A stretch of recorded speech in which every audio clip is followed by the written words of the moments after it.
Fala galera, sejam muito bem-vindos a mais um episódio do Podcast. É sempre um prazer estar aqui com você.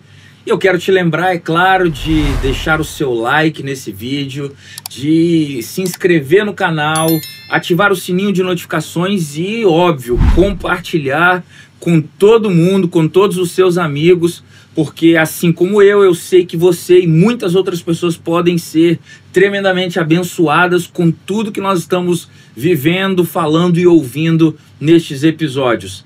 Eu preciso agradecer também nossos colaboradores, pessoas e empresas que nos permitem realizar tudo isso que você tem visto e acompanhado aqui no canal.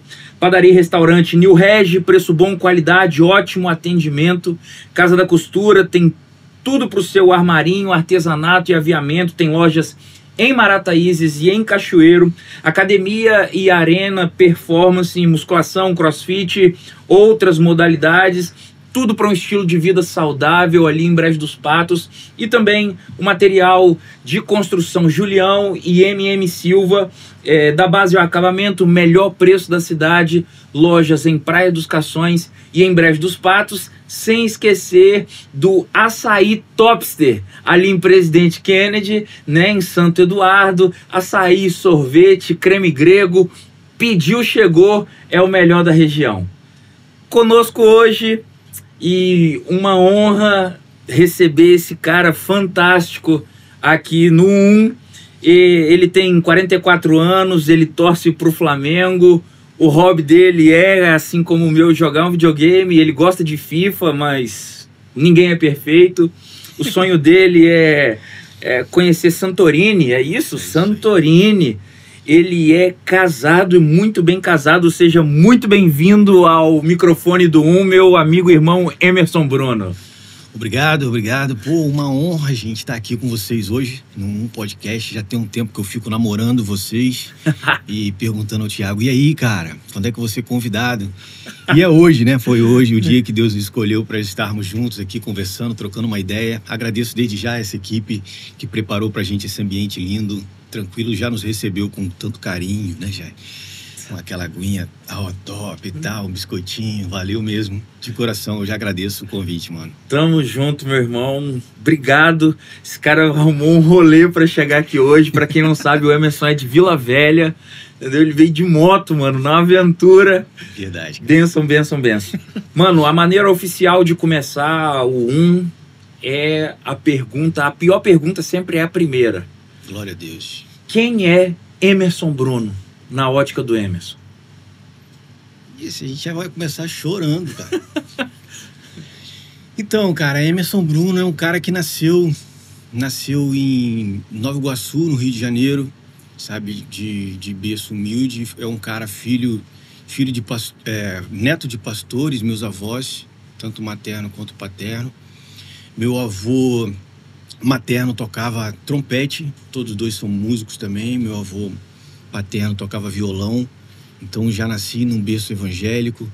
Eu sou um cara moldado nas mãos de Deus, assim. A minha vida é um resultado daquilo que Deus sonhou para mim, sabe? Quando você me mandou, inclusive, a pergunta do sonho, assim, sabe? Esse primeiro questionário, você falou assim, cara, um sonho. Falei, cara, que legal, que é difícil encontrar um sonho que Deus ainda não tenha realizado na minha vida, sabe? Então, tipo assim, eu sou um cara extremamente produto do que Deus planejou pra mim, assim, de verdade. Acho que esse foi mal, desculpa. Nossa, não, mas você vai fazer a gente chorar na primeira? Não, cara, você me fez chorar na primeira resposta. Essa é verdade, cara, foi mal. Mano, fica à vontade, super à vontade. Água. Quando é que você percebe uma aptidão pra música, mano? Então, cara, meu pai, assim, acho que uns 3, 4 anos, eu, assim, criado na igreja, né? Eu tenho uma foto, e assim, naquela época, você falou 44 anos, naquela época eu tinha foto já, entendeu? Parece que não, mas já tinha. Aquele estilo Bonilau. Então, tipo, lá tem uma foto minha, lá na casa da minha mãe, que tipo assim, eu tô no meio da perna do meu pai, tipo, com a camisa, com a calça boca de sino, sabe? Aquela calça boca de sino, parecendo Augustinho Carrara, com a gola da camisa assim toda babada, porque os dentes por nascer e aquela coisa toda, e grudado na perna do meu pai com a guitarra. Então, cara, desde muito novo, assim, eu já tinha uma percepção, sabe? Uma percepção musical, essa coisa toda, de cantar no grupo das crianças e tal, sabe? Meu pai se separou, né? Problemas familiares a gente teve aos 5 anos de idade. Quando eu fiz 5 anos de idade, teve esse rompimento. A gente morava em Colatina já. Ele trouxe a gente para morar no Espírito Santo. Eu morava em Colatina. E aí a minha guarda ficou com o meu pai, sabe? E com o meu pai eu perdi esse contato. Meu pai se desviou, eu perdi esse contato com a igreja. Nos finais de semana que eu ia para casa da minha mãe, ela me levava.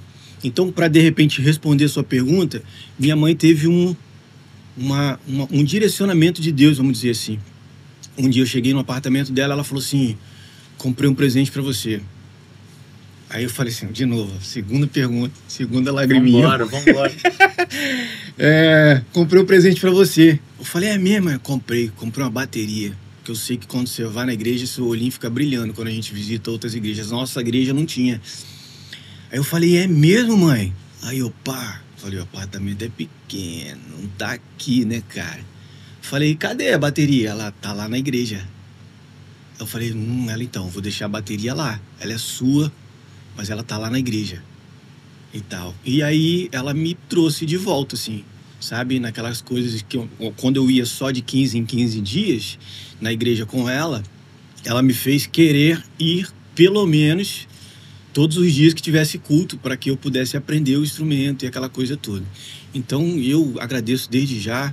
Beijo, mãe, por tudo que a senhora fez por mim e por essa sacada maravilhosa aí, por ter incluído ou carimbado um instrumento, assim, de vez na minha vida. Meu primeiro instrumento foi a bateria e eu acho que foi aí o grande lance da coisa, sabe? Quando eu tive um contato, assim, mais íntimo com o instrumento, né? Mano, e a bateria é seu instrumento preferido? Dura pergunta fizeste, meu amado. Brincadeira, é assim, eu gosto muito da bateria, cara. Eu gosto. Eu gosto de todos os instrumentos, assim, né? Eu falei dura porque, assim, você fala em instrumento musical. Outro dia, inclusive, eu tive que gravar uma gaita. Assim, tá fazendo produzindo um lance infantil lá. E aí eu fiquei procurando uma gaita, né, no virtual ali e tal. Falei, pai, faz aqui, faz ali no teclado e nada. E eu lembrei que um primo tinha me dado uma gaita. Eu falei, caramba, aí abri a gaveta assim do lado, no móvel lá do estúdio lá, e a gaita lá dentro. Falei, agora. Aí mandei, tipo assim, mas eu tive um contato com gaita também há muito tempo. Aí mandei, eu falei, caraca, ainda rola, mano. Aí eu fiz até um storyzinho, a galera, caraca, você toca isso também? Eu falei, rapaz, tocar eu não toco não, mas como a frase é pequena, né? Deu pra fazer. Então, tipo assim, cara, eu amo o instrumento demais, mas eu acho que o meu preferido é a bateria por causa disso, né? Por causa do primeiro contato, o conteúdo histórico, vamos dizer assim. Tá lá montado, tecladão, a batera, a gig sem a gig, só os instrumentos. Emerson, vai lá, escolhe o seu. Você vai sentar na batera. Não. É isso que eu tava... Você mudou a pergunta. Você mudou a pergunta. Você vai pra onde? Não, porque hoje em dia, tipo assim, como eu trabalho com música, eu gosto de montar a bateria, eu gosto de microfonar a bateria, eu gosto de trocar pele, eu gosto de comprar pele nova, eu gosto de timbrar, sabe? Por exemplo, numa mix que eu faço, é o primeiro instrumento que eu coloco. Eu acho que todo mundo, a grande manha é essa, trazer primeiro a batera, né? A gente traz primeiro a cozinha, baixo, batera e voz ali, você faz um triângulo e já fica a dica, né? Então, eu acho que isso me deixa, sabe, muito mais próximo. Mas o lance de você, tipo assim, nesse caso que da pergunta, cara, tá tudo montado, o que você escolhe primeiro? Mano, o barulhão, assim, me incomoda hoje, e talvez pelo lance da idade. Entendeu? Talvez pelo lance da idade, né? E por trabalhar mixando e tal. Então, tipo assim, eu procuro um instrumento mais ameno. E eu gosto muito de piano, gosto muito de teclado. Então, se tiver tudo montado, com certeza eu vou pro instrumento melódico e ao piano. Entendi. Na sua igreja você serve na bateria, que eu já te vi na bateria, mas eu nunca te vi no piano, só em Boninal, quando a gente foi a Boninal. Nas redes sociais da ADNV eu nunca te vi. Mas você toca teclado lá também, Nana? No louvor? esse domingo agora é batera. Mas na última vez que eu toquei foi teclado, inclusive. Entendi. Você disse aí, você compartilhou com a gente que nascer em lar cristão você nasceu. Sim. Tem esse problema todo dos seus pais, né? Você fica um pouco com seu pai desvia, você compartilhou com a gente. Mas filho de crente não é crente. Eu quero saber se você tem um momento de conversão, um momento em que você passa a levar a sério, ou foi meio que no automático, já estou envolvido na igreja desde pequeno, você tem uma experiência para compartilhar assim, não, foi aqui que mudou a chave. Então, é complexa, assim, a pergunta. Lá vamos nós tentar responder sem chorar, assim, desculpa. O que acontece?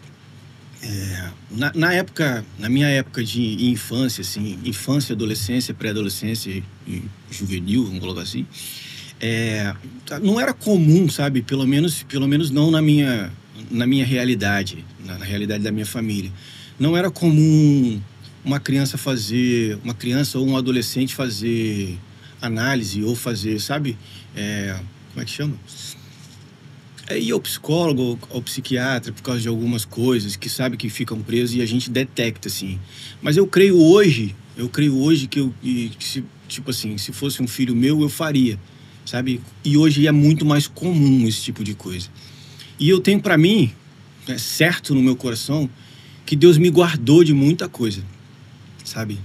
Deus me guardou de muita coisa que foi vivida ao longo dessa experiência, vamos colocar assim, ruim e até traumática, que é a separação dos pais aos 5 anos de idade, um momento em que a criança precisa de muito carinho da mãe. Eu fiquei com meu pai, sabe? Então, para mim foi muito traumático mesmo. E eu tinha esse cuidado de Deus, cara. Eu conversava com Deus, eu orava o tempo todo, e eu acho que o meu melhor amigo naquela época foi Deus. Naquela época não, até hoje, sabe? Então, tipo assim, era com quem eu conversava, era com quem eu me aliviava, era o meu médico, era o meu psicólogo, era o meu tratador, era o meu pai, porque meu pai trabalhava e eu não ficava em casa. Era minha mãe quando eu precisava de um carinho. Então, eu não me desviei, assim. Eu tive momentos em que eu fui desviado, sabe? Porque fui levado a lugares pelo meu pai que estava desviado, essa coisa toda, e tive que compartilhar, fazia as coisas ali, mas a minha cabeça não estava ali. Minha mente estava guardada. A minha mente estava guardada. E então, quando eu fiz 10 anos, e aí a minha mãe começou a me levar de volta para a igreja, cara, as minhas amizades mudaram, sabe? Os meus amigos de futebol mudaram, os meus amigos com que eu andava de bicicleta mudaram. Minha mãe mudou um pouco, mudou de casa, mudou para perto da casa do meu pai. Ficou mais fácil o relacionamento, ficou mais fácil esse convívio, sabe? Dessa coisa toda. Então, ali eu tive essa volta. Aos 10 anos de idade eu tive esse puxão, por isso que eu agradeci a sacada dela, assim. Eu tive esse puxão de volta. É claro que, né, mais tarde, vamos colocar assim, eu já me desviei dos caminhos, né? De repente, é esse o grande lance da pergunta, assim. Eu já me desviei e voltei, sabe? Numa fase um pouco mais ali entre os 19 e 20 anos. Não sei nem se foi um desvio, né? Mas posso contar? Claro. Eu tive um convite, na verdade, para ir morar na Suíça com meu tio. Era GG do Cavaco, ele tocava pagode, essa coisa toda. E aí ele foi morar na Suíça e me convidou para ir para lá. E eu queria muito ter uma experiência assim, sabe? Fora, uma experiência internacional, uma experiência como músico, uma experiência como pessoa. E aí o meu pastor não me liberou na época para ir, sabe? E assim, eu desobedeci, sabe? Então isso eu entendi como um desvio, assim. Mas lá, tipo, eu orava, continuava as orações, continuava fazendo tudo. E a minha ideia era conseguir me estabilizar profissionalmente para voltar e casar. Porque eu fui para lá noivo ainda, né? E aí, enfim. Então, tipo assim, eu acho que meu contato maior fora da igreja foi exatamente nesse tempo, sabe? Mas fora, vamos colocar assim, fora da igreja. Comunhão com a igreja. Uhum. Mas lá, inclusive lá na Suíça, eu tive uma experiência que, tipo assim, chovia muito, né? E o teto lá parece, o teto do céu parece que é mais baixo, assim. Cara, as nuvens, tipo, meio que tão rasantes, assim. Fica meio dentro de um vale, cercado de montes, assim. E quando baixa a nuvem, mano, baixa mesmo, chove, assim, caramba, quando... Acho que será que é isso que é o lance do teto de bronze? Que, caraca, é muito... E aí, saca, e ali eu orava, e às vezes eu sentia que Deus não me ouvia. Loucura, né, velho?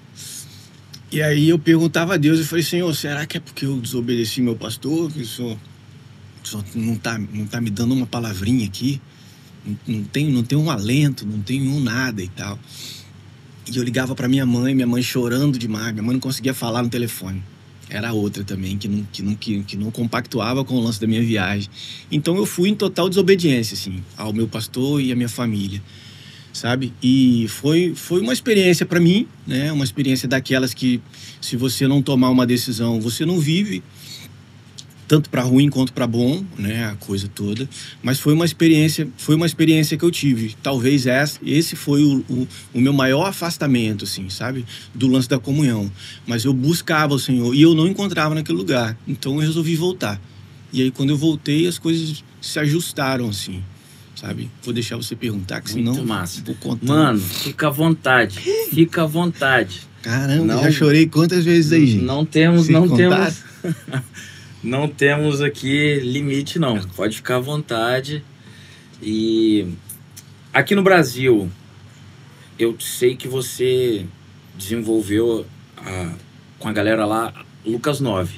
Sim. Né, a banda. Antes disso, tem alguma coisa? Tem alguma bandinha, algum trabalho musical? Ou Lucas 9 é o primeiro? Então, eu tive uma bandinha, inclusive com o Cristiano, né, que era o guitarrista do Lucas 9, que foi quem me convidou para o Lucas 9. A gente tinha uma banda aos 21 anos. Quando eu fiz 21 anos, ele me chamou para tocar numa banda. A banda chamava Banda Agnus. E o que você tocava? Tocava bateria, cara. Bateria. Tocava bateria. Nessa época eu não era múltiplo ainda, não. Eu tipo assim, era enxerido, né? Eu ainda não era múltiplo, assim, com um pouquinho de razão no que eu fazia, né? Fazia as brincadeiras, mas não tinha nada de concreto. Com essa banda, a gente rodou bem, chegou a gravar um single, chegou a tocar na Rádio Novo Tempo, né? Que é a rádio local lá, a mais badaladinha lá nossa. E, caramba, ficou um bom tempo na rádio, a gente abria shows, tocava em abertura de eventos, né, com o pessoal de Fernanda Brum, essa coisa toda. Mas era sempre, tipo, a primeira banda. Aí, quando chegava lá no principal, o pessoal já esquecia até o que tinha tocado da primeira, né? Mas foi legal, assim, foi um bom tempo. Não foi um tempo muito longo, foi um tempo curto de coisas boas, assim, que aconteceram. O primeiro contato que eu tive de estúdio, inclusive, foi com essa banda. Mano, vou entrar em alguns temas aqui, algumas perguntas. Ai, e eu já quero saber se você vai ser politicamente correto. Ou se você vai ser... Ou se você vai falar o que de fato tá no coração. Cara, eu, assim... Essa já foi a primeira pergunta, né? Não, essa aqui é antes da gente entrar. É só uma introdução, deixa eu beber mais água, então.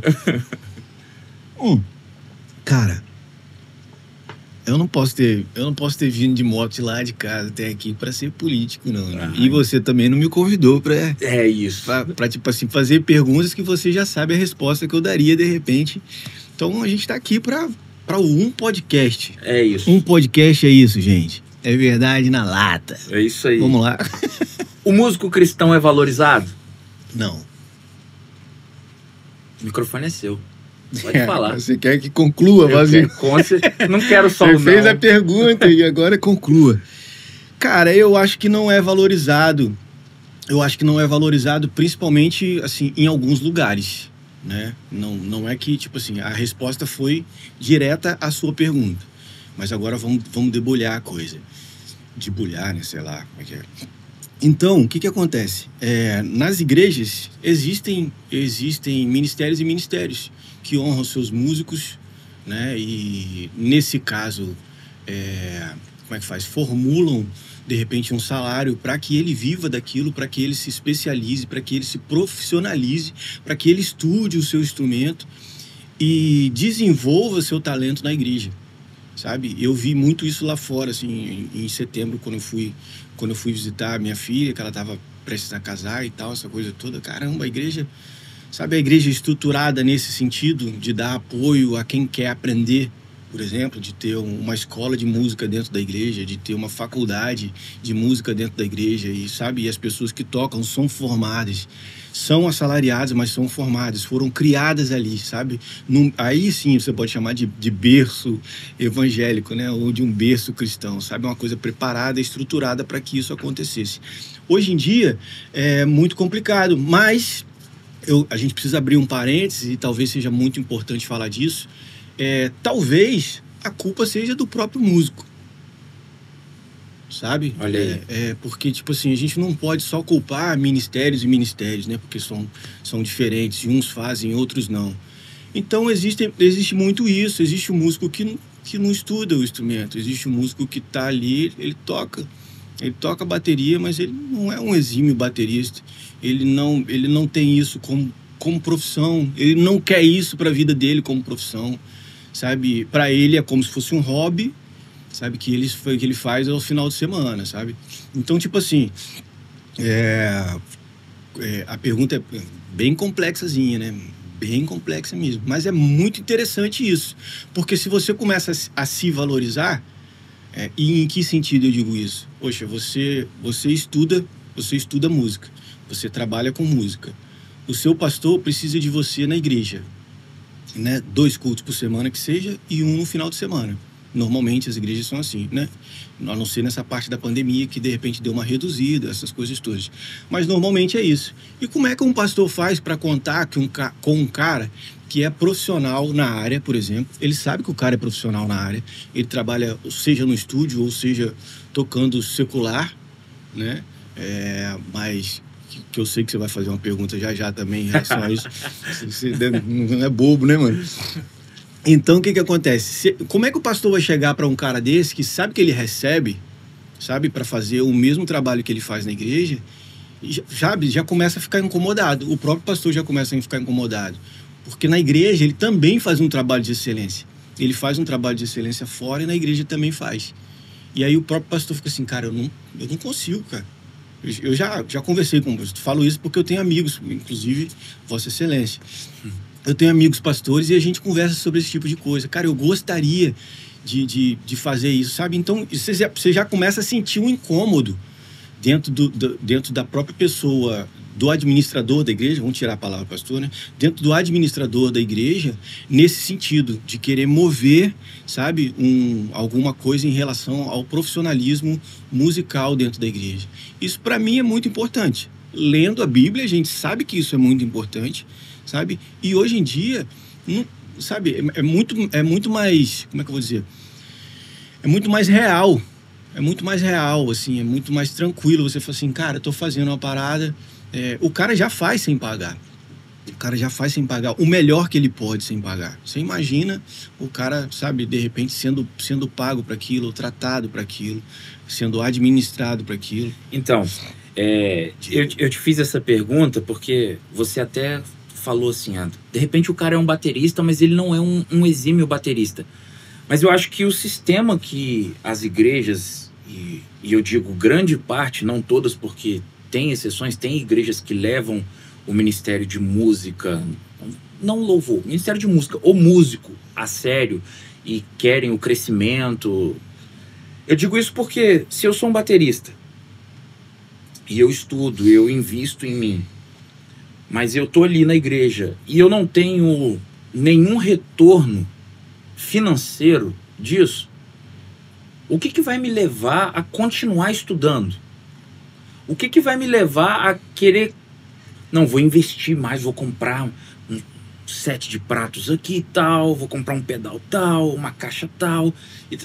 O cara tem que amar muito, ter muito entendimento de reino e voluntariado para ele servir dessa forma, porque de repente ele olha em outra igreja ali e a outra igreja o cara é 10% do que ele é, do conhecimento que ele tem, e o cara é assalariado. Então, no que eu estou dizendo? Às vezes nós não temos um músico acomodado. O sistema acomodou o cara. acomodou no assim, não precisa você ser melhor do que isso, porque você não vai ter retorno. Porque de repente, se houvesse assim, nós temos 5 bateristas na igreja, 2 serão remunerados, os que tiverem melhor, o cara vai querer estudar, vai ser um incentivo para o cara ser melhor. Entendeu? Então, às vezes eu acho que a culpa não é só do músico. Para mim, às vezes o sistema falha. E hoje eu sou pastor, mas eu não fui pastor a vida toda. E a minha porta de entrada, de envolvimento, foi o Ministério de Louvor. Entendeu? E assim, na minha igreja até hoje a gente não faz isso, mas eu tenho essa visão. Um dia eu quero Te incomoda poder... já, né? Incomoda muito. Um dia eu quero poder reconhecer o trabalho de quem se dedica para isso, né? E aqui eu já até...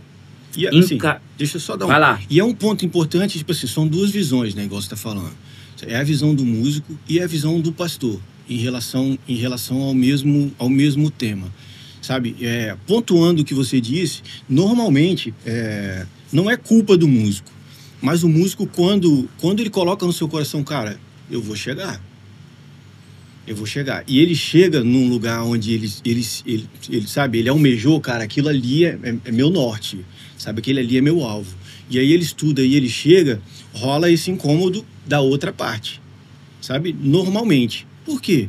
Porque, exemplo, como um pastor, cara, ou qualquer outro membro do presbitério, né, no caso de outras igrejas, essa coisa toda, como é que alguém vai chegar e vai falar assim, cara, você não pode tocar música secular, por exemplo, e o cara é profissional, sabe? Se na igreja você não remunera, o que ele vai fazer da vida, por exemplo? Se ele parou um tempo da vida dele para estudar, para alcançar o alvo dele, hoje ele chegou, entendeu? Porque se o cara for bom, vai rolar convite de tudo quanto é lugar, né? E eu vou ser sincero para você, assim, existem pensamentos e pensamentos em relação a isso. Eu, particularmente, Emerson, deve ter aí pergunta, mas eu já vou responder. Eu, particularmente, Emerson, tenho um voto. Já contei para você da Suíça. Lá na Suíça, nas minhas orações, eu fiz um voto. Sabe que... E eu não toco música secular. Dificilmente não. Você nunca vai me ver numa rede social, por exemplo, cantando uma música de quem quer que seja. Um Fábio Júnior, Caetano Veloso. MPB. Você não vai me ver. Não vai, mas é por isso. Simplesmente pelo fato de eu ter feito um voto a Deus. É melhor não votar do que votar e não cumprir. Isso sou eu. Tá aqui atrás de nós aqui o nosso produtor aqui, Pablo Mota, exímio guitarrista, igual você, baterista, tecladista, todos os episódios ele tá ali tocando, sempre vai estar ali tocando. Tinha que mostrar daqui pra lá, né, mano? Ele é um cara assim, mano, esse cara chove convite, principalmente porque o pai dele, Paçuca, baixista, né, toca aí, então... A galera já cresceu o olho nele e convida e ele não vai, mano. Não vai. Secular ele não vai. Fica aí, passa os perrengues às vezes que músico passa, né? Ele é dono de estúdio, mas é músico também. Mas não se curvou ao sistema, não. É isso. Então é isso, cara. A gente tem, por exemplo, esse exemplo, né, de tipo de coisa, tipo, poxa, de você ter um voto. E tem exemplos, assim, e eu não tô aqui fazendo apologia a nada, só tô falando das posições que a gente tem em relação a, sabe, não, eu permito, eu não permito, eu acho legal, não, eu não concordo com isso e tal.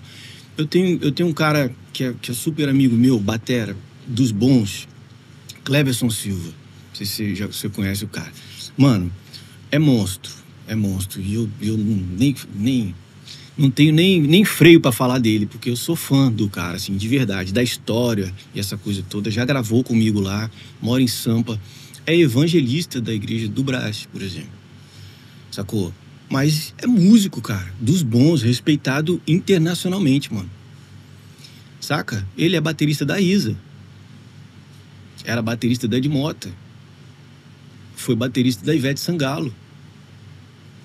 E é evangelista da igreja. Mas onde ele passa... A real aí é que tá. Onde ele passa, sabe? Ele faz diferença. Ele brilha. Vou chorar falando dos outros agora. ele brilha, mano. Tipo, já teve ensaios, assim, de ver, de lance de filmagem e tal. Os caras estavam falando besteira e tal. E de repente ele chegar na sala, não para com esse papo aí, pô, o Cleverson chegou. Tal. Entendeu? E tipo assim, pô, no Serginho, a Ivete foi no Serginho e a Ivete parou, olha, cara, tem um Cleverson que tá tocando comigo ali, eu achei esse homem na igreja. Sabe? Testemunho. Então, são só visões diferentes para esse mesmo tema aí. Sabe? Eu não tô fazendo aqui uma apologia que pode ou que não pode e tal. Mas mostramos dois lados aqui, do que rola e do que não rola. Entendi. Então, para você, nenhum problema do músico. Você não faz, mas zero preconceito do músico que tem que ganhar o pão. 0-0. Se comporte, né? Que também não é fácil. 0-0, mas se comporte. E principalmente no caso, né, cara, obedeça seu pastor. Você tá debaixo de uma unção, você tá debaixo de uma direção espiritual. Então, se seu pastor falar sim, vá, seja abençoado. Se seu pastor falar não, obedeça seu pastor. Tá aí meu caso, que vocês já viram o que aconteceu. Cleverson toca mais que você? Muito mais. Sem comparação, mano. Mano, quando que a música passa a ser um trabalho pra você? Fonte de renda? Então, a música passa a ser um trabalho pra mim. Acho que em 2012, 2013. Né? A oportunidade, como você disse, do Lucas 9 não foi minha primeira banda, mas em 2008, sendo sucinto. Em 2008 me fizeram um convite para participar da banda, e aí eu queria saber no que consistia, porque eu não era um cara do rock and roll, saca? Então eu falei, pô, eu não sou um cara que eu... No Lucas 9 você foi ser... Vou contar, calma aí, velho. Vocalista. Não, cara. Fui convidado pra tocar teclado. Olha que loucura. Ou seja, tocar teclado numa banda de rock. Mano, você vai ficar ali fazendo cama pra nós. Tipo assim, né? Então, foi esse o convite. E aí, tipo, eu falei, cara, mas que tipo de som que é? Não, a gente toca rock. Eu falei, mano, mas eu não toco rock não, mano. Criado na Assembleia de Deus, né? Eu não tenho essa vibe, eu não tenho esse estudo do rock and roll, sabe? Não nasci com isso na minha veia, assim. E os caras, não, cara, mas é um lance legal, é pra pregar o evangelho. Eu falei, cara, então marca uma reunião, vamos lá trocar uma ideia. E aí eu perguntei, falei, mano, fala pra mim então, por que é LC9, o nome da banda? Aí os caras, não, porque lá em Lucas 9 tem o chamado dos 12. Eu falei, pois é, mas somos 5, né? Já quer a teologia? Já mandei, falei, já somos 5, né? E aquela coisa toda e tal. Falei, vamos fazer o seguinte, vamos ler então o capítulo inteiro, vamos ver, porque alguém vai fazer essa pergunta pra gente, né, mais tarde. E a gente precisa saber, tá baseado no que significa o nome da banda. E aí a gente leu lá e tal, que ela realmente falava dos chamados 12. E no versículo 2 diz assim, e enviou-os a pregar o evangelho e curar os enfermos. Falei, mano, tá aqui, ó. Se for isso aqui, eu tô dentro. Sacou? Se for isso aqui, se for fazer música, eu estudo rock and roll, eu vou estudar as ondas, as vertentes e tal. E a gente vai fazer. Confesso que é o que eu digo, não tenho no meu sangue. Não tenho na minha referência. Não sou um cara que eu amo oficina G3 desde criança, sacou? Mas eu posso estudar, porque eu gosto de música, eu amo e tal. Os caras, não, vambora e tal, beleza. E a partir dali eu comecei a estudar a coisa. A gente entrou logo em seguida para fazer um single no estúdio do Jacaré, não sei se o nosso amigão lá conhece. Entramos no estúdio Jacaré pra fazer um single. E do single, cara, já pintou. Cara, o som é legal, não sei o que, aquela coisa toda. Vocês podiam gravar um disco. Aquela coisa toda, né, e tal. E aí, dali já foi, cara. Todo final de semana a gente tava lá fazendo uma música nova, assim. Passava a semana compondo e no final de semana gravando. E a gente acabou gravando um disco inteiro lá. Saca? Esse foi, assim, o primeiro trabalho que eu participei. No meio desse trabalho, eu tocava teclado. No meio do trabalho, exatamente no meio. Acho que lá pra 5ª música, 6ª música. O vocalista, ele teve outras prioridades, né? Precisou escolher entre outras prioridades profissionais, inclusive. Não tem nada demais. Profissionais, inclusive. E aí... nos deixou, cara, e a gente já tinha programação no meio do disco. Eu já estava fazendo teclado e fazendo uns backs vocais, a gente já estava rolando já. E aí, o que acontece, cara? Não teve jeito, alguém teve que assumir o lance. E aí foi a onda onde eu tive que aprender um pouco mais de violão, assim. Eu também não tinha uma habilidade, nem sabia as notinhas, mas não tinha um lance, principalmente na veia do rock and roll, que lance de corda mais soltas e tal. Tive que aprender, desembolamos isso aí e regravamos as vozes que estavam gravadas na voz do Dudu Vionnet, hoje é parceirão também, sempre foi, na verdade. E ali assumi os vocais. Foi meu primeiro trabalho, não remunerado, mas meu primeiro trabalho com música, assim, voltado para o lance da banda. Dali a gente conheceu o Estúdio S2, né, que hoje é onde eu trabalho. Em 2011 a gente resolveu fazer 2 singles, 2 músicas, inclusive as músicas, assim, uma música do Dudu, que era o vocalista, com o guitarrista. Eles faziam a música e a gente botava, assim, as coisas. Mas a música era deles dois. Chama Tua Mão, né? Essa canção foi parar no CD da Oficina, né? Quero sentir a sua mão. Que na voz do Henrique fica muito mais gostosa do que na minha. E da do Dudu, que fez a música. Que viu o Gustavo cantando aí. Tô sabendo aí, cara, que rola um lance do drive aí e tal. Entendeu? Então, tipo assim, aí nessa participação a gente conheceu o Marcelo Pompeu, que foi o produtor do DDG. Os caras ganharam até um Grammy, essa coisa toda. E a gente sem mentir, a gente ficou de olho grande, assim, cara, o cara conseguiu um Grammy, mano, e tal. E a gente ficou naquela, sabe? Aquilo inflamou, vamos fazer alguma coisa com ele e tal. Foi caro, sabe? Não foi barato. Mas aí é que eu te falo, do lance de você investir também no seu sonho. Que é difícil, às vezes, a pessoa chegar pra você, principalmente o produtor lá ou o dono do estúdio, fala assim, cara, eu vim aqui conversar com você porque Deus tem um plano na minha vida. Mas eu preciso que você, sabe? O plano é meu, mas eu preciso que você... Sabe? Então, tipo assim, o primeiro a acreditar, mano, na parada tem que ser eu, tem que ser o cara da banda e tal. Então, o que a gente fez? Ficou caro? Eu sentei com o Cris, sentei com os caras da banda, falei, galera, vamos dividir. Vamos no banco, vamos pegar empréstimo, vamos acreditar na parada. E a gente fez a parada com o Marcelo Pompeu, 2 músicas. Dali, cara, pintou de novo, né? Entrando pra gravar 2 músicas, pintou de novo o disco inteiro. E foi o disco Me Diz. Acho que foi 2011 mesmo. E aí, ali naquele momento, eu conheci o Estúdio S2. Né? Na verdade, eu conheci de antes, mas a gente conheceu mais de perto, de entrar mesmo naquele dia. Sacou? Conheci o Marquinhos, conheci o Mike, que eram os sócios da época. Então, cara, a gente trocou uma ideia e tal, viramos amigos e essa coisa toda. Desembolado o tempo, a gente conversou sobre montar um estúdio B, porque eu não queria montar um estúdio, por exemplo, a gente não tinha lugar para ensaiar. No início a gente ensaiava no porão da igreja, né? Essa coisa toda. Mas o som do rock and roll foi ficando alto, e a gente precisava arrumar um lugar para ensaiar, tratado e essa coisa toda. E aí a ideia era montar um estúdio que a gente pudesse, inclusive, gravar nossas guias e, posteriormente, nossas coisas. Conversamos com os caras, porque a gente não queria, na verdade, criar uma... Como é que eu vou dizer? Criar uma concorrência com pessoas que nos ajudaram, tanto o Jacaré quanto o Estúdio S2. Cara, a gente não quer criar e tal, essa coisa toda. Queria, de repente, ver com vocês se a gente não conseguiria montar um estúdio B, sabe? Com equipamentos mais simples, de repente que atendesse até bandas, sabe? Para ensaio e essa coisa toda. Então, essa foi a primeira proposta que a gente fez pra galera do Estúdio S2, assim. Foi montar o S2B e tal, e eles aceitaram. Seguinte, vocês preparam um lugar e a gente tem um equipamento, a gente vai liberar o equipamento e a gente é sócio. Beleza. A gente começou a trabalhar, isso finalzinho de 2011.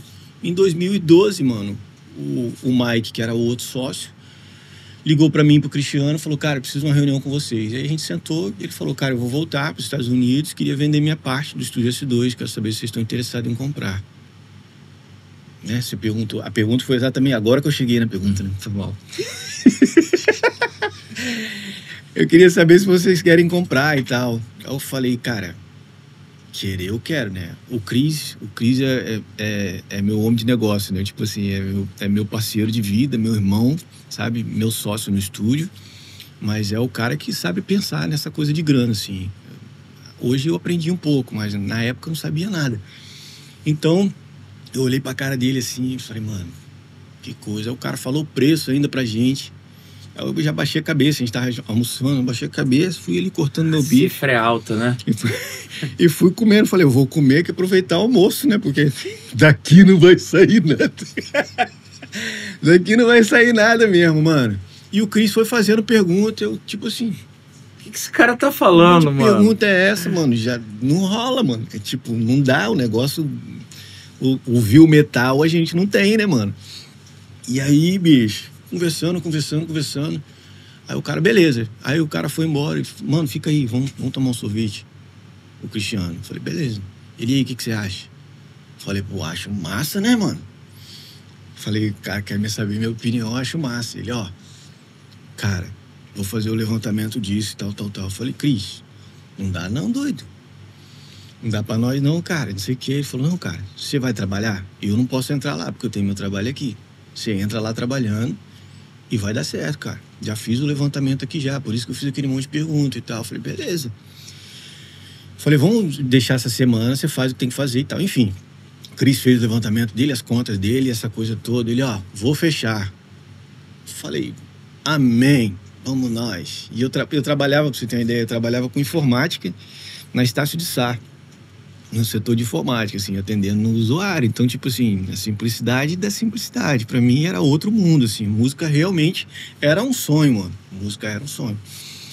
Então, 2012, mano, Deus abençoou a cabeça do Cris e a gente conseguiu comprar 50% do estúdio S2, tá ligado?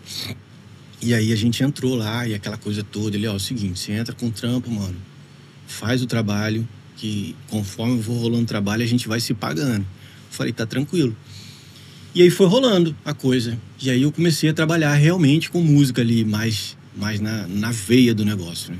Desculpa aí. Nada. Me delonguei, mano. Vai lá, mano. Concluiu? Acho que sim, mano. Vai parar por aí. Como produtor que você é, qual a sua opinião sobre...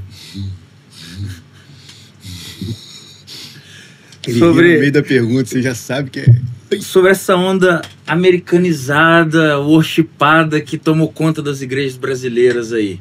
Ô, mano... Tá mais fácil pra você produzir? Ótimo. São só 4 acordes. Caraca, você já respondeu a pergunta. Que cara vacilou, né, mano? Não, mano. E assim, a pergunta é legal. Porque, por exemplo, eu tive que estudar a onda do rock and roll, né? Em 2008 em diante, assim. E no estudo, mano, eu estudei muita coisa americana. Tem o rock inglês, mano. Tem rock americano. Tem um rock do sul dos Estados Unidos que é diferente do rock do outro. Mano, é diferente. E todo mundo falava a mesma coisa que você. Mano, não gosto de tocar rock, porque rock é 3 ou 4 acordes. Mas, mano, não é isso, cara. Não é bem assim. Sacou? E real, eu tô sendo real pra você. O que você disse, o worship, né? Que a gente deu essa denominação pra música, enfim. Esse estilo aí. Pra esse estilo. Não existe, mano, isso lá. Não existe lá. Pra eles é rock que eles estão tocando. Sacou? Pra ele é o rock que eles tocam na adoração. E eles sempre fizeram isso. Sacou? Só que hoje em dia tiraram as durezas da guitarra, porque eram guitarras mais secas. Tiraram aquela dureza, colocaram reverb, um pouquinho só, sabe? Delays bastante, sabe? E aí, mano, cria aquela ambiência. E se gostou disso. Por quê? Porque rolaram os pads juntos, tá ligado? Tu fia aquele rabicho de reverb, o ambiente do caraca, olha o som. Você gosta. Você gosta que eu fiz um pad com piano pra você. Falou, Jesus veio aqui. Mano, mas precisa me queimar assim pra todo mundo? Não, tô queimando, não. Tô só te pontuando. Então, cara, o que acontece? O estilo em si, eu gosto muito. Gosto por quê? Porque foi onde eu estudei.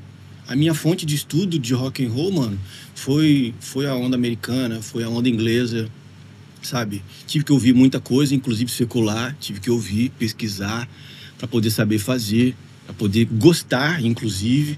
Hoje eu gosto de muita coisa, não gosto de muita coisa, mas eu posso te explicar o porquê que eu gosto e porquê que eu não gosto. Agora, o real é isso. Eu gosto muito disso. Da pergunta que você fez, foi essa, né? O que você acha da coisa americana trazida para... Mano, eu acho fantástico. Acho fantástico. Porque a gente usa como referência. Agora, tem gente que não sabe fazer. Ponto. Real. E eu não tô dizendo aqui que eu sei fazer. Falei, tem gente que não sabe fazer. Quando você usa de referência e faz uma coisa que tem a sua identidade, é lindo. É lindo. Por quê? Porque você tá usando uma coisa que você buscou como referência, que você estudou e trouxe pro seu. Mano, não existe povo mais rico em musicalidade como o povo brasileiro. Não existe. E eles piram lá fora com uma bossinha, uma bossa nova tocada. Os caras piram. Por quê? Porque eles não sabem fazer, mano. Eles não sabem nem usar como referência. É real. E, por quê? É difícil? Mano, pra gente é fácil. A gente ouve isso desde gurizinho, né, mano? Agora, pra eles é complexo, mano. No tempo que eu fiquei lá, na Suíça, por exemplo, que eu toquei batera, mano, os caras não conseguiam fazer um lance... Como é que eu vou fazer sem cantar a música? Tipo é tipo uma afoxé, que é... Não vou cantar a música, mas era isso. E aí tem lance de percussão e tem isso tudo. Mano, eu vendo um batera suíço tocando isso, falei, nossa, que isso, mano? Robozão, isso é possível. Aí não tem o lance do molejo e tal, que a gente chama de swing, né? Então, tipo assim, essas são as referências. A nossa musicalidade é muito, mas é muito além. E tô sendo sincero pra você. Por que o Cleverson, voltando ao assunto, o Cleverson é respeitado lá fora e é referência? Porque ele toca as coisas de lá, os temas, misturado com as coisas, sabe? Com as coisas brazucas e tal. Ele enfia link de samba no meio de uma virada complexa e tal. E os caras piram, tipo assim, caraca, que é isso? No meio do Gospel Shops tem ali um lance brazuca, sabe? E você vê isso, você sente no detalhe. Então isso enriquece muito mais. É o que eu te falei. Ele estudou todo mundo. Ele estudou um cara que quando veio no Brasil vai pra casa dele. Aaron Spears, ele se amarra. E tipo assim, eu também, né? Então, tipo assim, pessoas que a gente tem como referências, mano, servem pra isso, pra nos referenciar. Tipo assim, cara, muito legal. É muito legal você aprender o que o cara fez e você pegar aquilo que você aprendeu e criar uma coisa sua. É isso, cara. É o lance da identidade. Então, beleza. O rock americano que a gente denominou worship, legal, top. E aproveitar essa onda para colocar o secular no altar. Palha. A nossa linguagem capixaba aí é palha, né? Não, na real, assim, me explica melhor a pergunta, vai. Pô, tem um grupo famoso aí, né? Pode ir. Não, você falou que era pra eu não ser político. Caso worship. Entendi. Né? Uhum. Os caras tocaram lá, nem me lembro. É Gonna Feeling, é isso? É isso? Me ajuda aí. Isso é Black Eyed Peas? Black... Então, os caras meteram Black Eyed Peas no meio do louvor. Cultura americana. Cultura americana. Porque lá eles fazem isso. Lá eles não têm diferenciação de música secular e música gospel. Sabe? O berço, eles sabem de onde veio, né? A música e tal. Sabe? Inclusive as melhores. Diga-se de passagem, assim. Mas pra eles não tem essa diferença. Como também, mano, não vou ser hipócrita, não tem... Vamos falando de cultura e a gente tá falando por falar, de verdade. Mano, os caras saem da igreja e vão tomar cerveja junto, antes de ir pra casa. Vão assistir futebol americano tomando cerveja. Pode fazer isso no Brasil? Pode isso, Arnaldo? Não. Entendeu? Então o que acontece? Cultura, mano. Cultura. Aí é o que eu vou te falar, pô, a igreja é americana, sabe? A gente não tá julgando... a coisa, a gente tá julgando exatamente a cultura. Cara, pegar o lance de lá e trazer pra cá como referência, mano, beleza. Mas tudo me é lícito, varão. Mas nem tudo me convém. Você acha que trouxe mais benefícios ou malefícios? Ganhou mais ou escandalizou mais eles terem feito isso? Cara, assim, em relação à mídia... e aí a gente entra num outro assunto que é mercado gospel, sabe? Não é igreja, não é comunhão, sabe? Porque em relação à comunhão você desagrega. Porque ai daquele por quem vem o escândalo. Se escandalizou, já deu ruim, né? Pelo menos lá em cima, tá anotado lá em cima. Um dia vai passar no telão, né? A gente vai assistir e vai ver quem vai julgar aquilo ali. Agora, mano, eu imagino assim, que pro mercado gospel, e falando de mercado gospel, comparando com o que a gente vive, sabe? Eu não tenho como falar de mim, por exemplo. Eu poderia ser político, como você disse, político e, tipo assim, falar do mercado gospel só como meu trabalho. E aí eu não falaria muita coisa que eu, inclusive, já tenho como princípios, sabe? Tem coisas no mercado gospel acontecendo hoje em dia que ferem os meus princípios cristãos. Ah, é hipocrisia? Não, mano. Principalmente pra mim, que tem um voto. Sacou? Não é hipocrisia de jeito nenhum. Então te provo que não é hipocrisia. Mas, enfim, qual é a grande sacada da parada? E eu vou te explicar minuciosamente. Você vai me dar razão no futuro. Ou agora ou no futuro. A gente tem essa parada que a galera denominou de mercado gospel. A gente criou isso, não tem jeito. Se vende na igreja, se tem igrejinha na igreja, lojinhas nas igrejas e tal. Fico imaginando eu, né?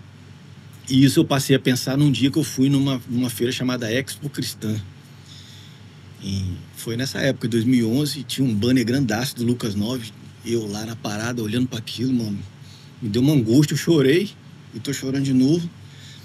E eu olhei para aquilo e olhei, sabe, aquele monte de stand. Eu falei, meu Deus do céu, se Jesus estivesse aqui, mano. Ia voar pombo pra tudo quanto é lado, ele ia sair quebrando, sabe? E eu fiquei imaginando aquela cena na hora. E chorei, juro pra você que eu chorei, assim. Eu não sabia mais o que eu falava nas entrevistas. Você quase não chora. Bobagem, né? Mas é tipo assim, a gente tinha entrevistas depois nos lugares, assim, porque tinha muito stand de rádio e essa coisa toda, enfim. Eu vi ali, tipo assim, uma feira gospel, mano, uma feira onde se vende artigos, né? Artigos cristãos. Beleza, até então. Tranquilo. Falei, cara, a gente criou isso, né? A igreja criou isso. O consumo das coisas fez isso aqui. Só que o que acontece? De um tempo pra cá, a coisa virou. Musicalmente, né? Vamos falar de música agora. Musicalmente, como você estivesse falando, a coisa virou de um tempo, tipo assim, não se vende mais disco, virou CD. Não vende mais CD, virou digital. Saca? Então o que acontece? Não vende mais CD, virou digital. Cara, tem muita gente ainda hoje não sabendo o que fazer. Sabe, tem muito cantor, tem muita banda hoje que não sabe como lidar com o digital, não sabe nem como funciona. De verdade, assim, não sabe em quanto tempo seria ser lançado, não sabe se é legal fazer um disco ou um EP, se é um EP ou se é um single, se é de mês em mês, se é de 2 em 2, se é de 3 em 3, se é semestral ou um por ano, sabe? Como é que é a coisa? A verdade é essa. Então, o que aconteceu? Quando acabou o disco, mano, e eu vou dizer isso no mercado global, quando acabou o disco e o CD, por exemplo, que virou tudo digital, houve uma queda muito grande, porque no digital se pirateia muito, né? Assim, a gente vai ali, site, como baixar MP3 do YouTube. Você clica, você baixa o MP3, quando você quer ouvir, você já vai direto na sua playlist montada dentro da parada. Então, tipo, isso meio que burlou o sistema de contagem. Alguém que contava antigamente que dava disco de ouro para não sei quantas vendas, para não sei quantas, sabe, passadas na rádio e essa coisa toda. Então, tipo, meio que ficou aleatório esse número. O que aconteceu? Quem sofreu com isso? Todo mundo. Mas o mercado secular, de início, sofreu mais. Sofreu muito, né? Porque o disco gospel se vendia 10 conto, 15 conto. E um disco duplo de um sertanejo, quanto é que era? Não sei, nunca comprei. Não, mas você não frequentava, você chegou a frequentar a loja de CD, loja de disco? Mano, era 40 conto, 50 conto. Você abria a arte, o bicho fazia assim, ó, flá, flá, flá, flá. Era um livro praticamente, o disquinho tava lá no final, mas pô, tinha tudo ali e tal. Então, pelo trabalho, pela capa, você já falava, mano, esse moleque aqui é caro. E era caro mesmo o trabalho em si. Então, esse mercado de valores e tal, deu uma caída. Sacou? Deu uma caída. Quem sobreviveu durante muito tempo com o CD, né? Ainda já tá morto já praticamente o cara. Mas quem sobreviveu foi o gospel, mano. Por quê? Porque a pessoa ainda gravava o disco, ia cantar nas igrejas, levava o equipamento dela, levava o material dela e o povo comprava para abençoar. A 10 conto, 15 conto. 5 conto, quando o cantor dava assim, não, hoje eu vou vender por 5 para abençoar todo mundo. Frau. Capinha já era aquele papelãozinho. Entendeu? E aí foi vindo. Mas qual o mercado que sobrou de venda? E aí pensa você em quem tá com uma maçã com um bolo desse tamanho, sacou? E de repente aqui nesse bolo não tem nada. Esse outro bolo aqui era pequenininho, mas hoje esse bolo aqui não vende nada. E aquele bolinho lá tá vendendo. Então, as grandes que não faziam, começaram a fazer. Percebeu isso já, né? Pô, tinha nego que não fazia. Não tinha gravadora X gospel, gravadora Y gospel. Os caras eram grandes o suficiente para se manter no mercado secular e nem pensar no gospel. Nem pensar no gospel. De repente, pinta um festival de música gospel patrocinada por uma grande, passando numa grande emissora de TV aberta. Sacou? E aí você já começa, tem alguma coisa errada aí. Trazendo o santo para dentro de casa. Ótimo, né? Trazendo as coisas para dentro de casa num domingo ou num sábado à noite, tá lindo. Mas fica de olho, porque, né? Não dá pingo sem nó, né? Não é igreja. Não é igreja, entendeu? Então não tem vínculo com santificação, não tem vínculo com trazer coisas que edificam. O vínculo é com venda, irmão. Isso é mercado. Isso é mercado. E aí não interessa. Você adora, a gente toca. Não é isso o slogan? Você adora, a gente toca. Então é isso, é venda. E aí a gente começa a enxergar um montão de coisa. Gente trabalhando para ter. E o tempo vai rolando, o tempo vai passando. Hoje em dia, o que rola? A gente tem um produtor muito bom. Não vou falar não, porque é antiético, né? Na verdade, não é nem questão de ser político ou não. Acaba sendo antiético. Nesse caso, porque é meu colega de trabalho. Tá? E aí, o que acontece? Esse cara foi criado na igreja. Esse cara trabalhou no estúdio da igreja. E um dia esse cara falando palavras, tô falando do que eu sei, não é esse conto da carochinha, não. Eu vou produzir um dia Sandy Júnior e vou ficar milionário. E esse cara produziu Sandy Júnior, ficou milionário. Milionário. Estúdio bombadíssimo hoje. Bombadíssimo, bombadíssimo. Todo mundo quer o cara. Todo mundo quer o cara, mano. Todo mundo quer o cara. Mas há tempos atrás, ele jogou o worship dentro do sertanejo. E funcionou. Sacou? E funcionou. E aí veio. Hoje em dia, mano, o que acontece? Esse aí foi o que eu vejo mais, assim, trazendo essa mistura da coisa. Porque eu não vejo nem como uma maldade no coração dele, especificamente. É o trabalho dele, musical, é o trabalho dele. E aí eu imagino, cara, que esse cara, como tantas outras pessoas que se afastam, assim, que perde a última gotinha do Espírito Santo na vida dele, aquele respingo, assim, ele sente falta. Sabe? Quando ele sente falta, ele quer trazer de volta, de alguma forma. Entendeu? E aí, mistura as coisas, né? Acaba misturando as coisas. E aí, convida um artista do mundo para poder fazer a parada e tal. Cara, canta música tal, de tal pessoa. Eu vou entrar em contato com ela, libero para você. Entra em contato, libera. O cara vai lá, canta e vende no mercado. Ainda estamos no mercado, tá? Ainda estamos no mercado, só pra você entender. Eu falei do cara, né? Mas assim, só pra você entender.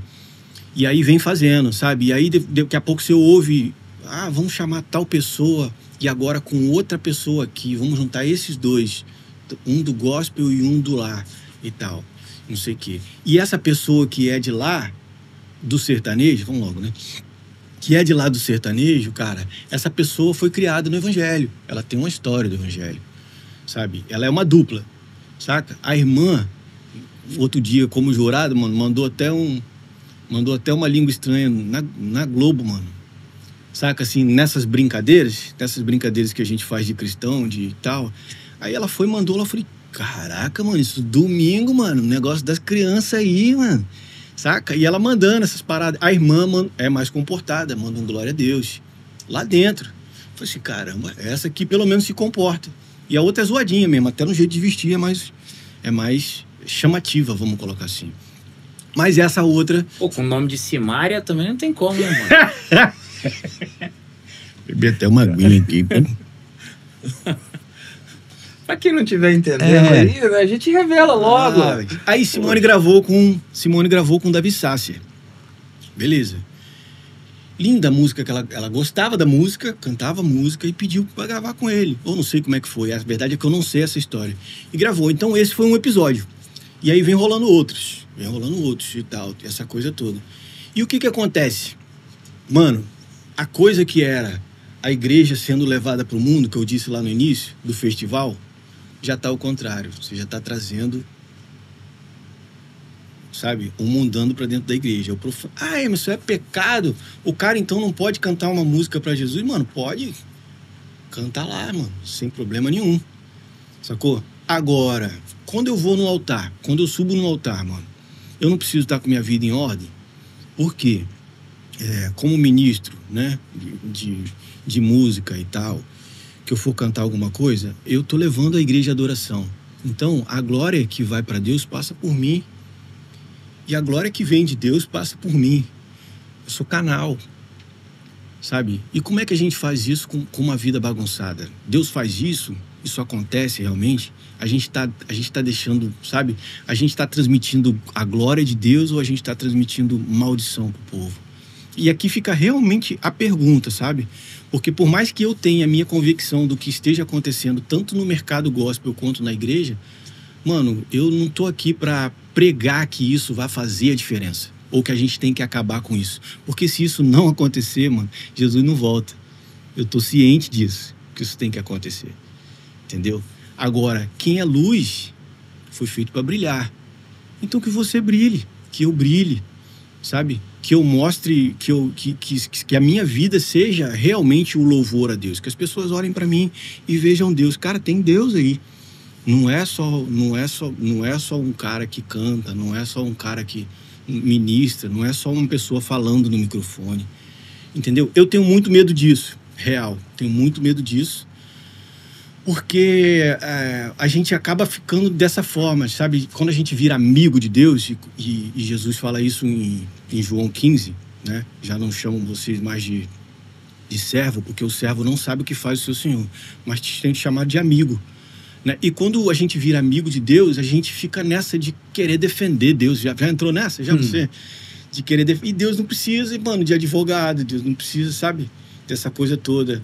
Eu vou só contar uma rapidinho, só pra você. Só pra fechar essa parada aí. A minha esposa, mano, outro dia ela tava nessa onda aí, de chateada com o mundo, sabe? Como é que Deus faz isso, Deus faz aquilo? A pessoa tá lá morrendo de fome, nasce com um filho assim, nasce com um filho assado. Que Deus é esse, não sei o quê. E eu no carro, mano, dirigindo, e aquilo veio no meu coração, mano, como uns bofetear, assim, sabe? De verdade. E eu tô falando isso não pra denegrir, pelo amor de Deus, eu amo minha esposa, de verdade.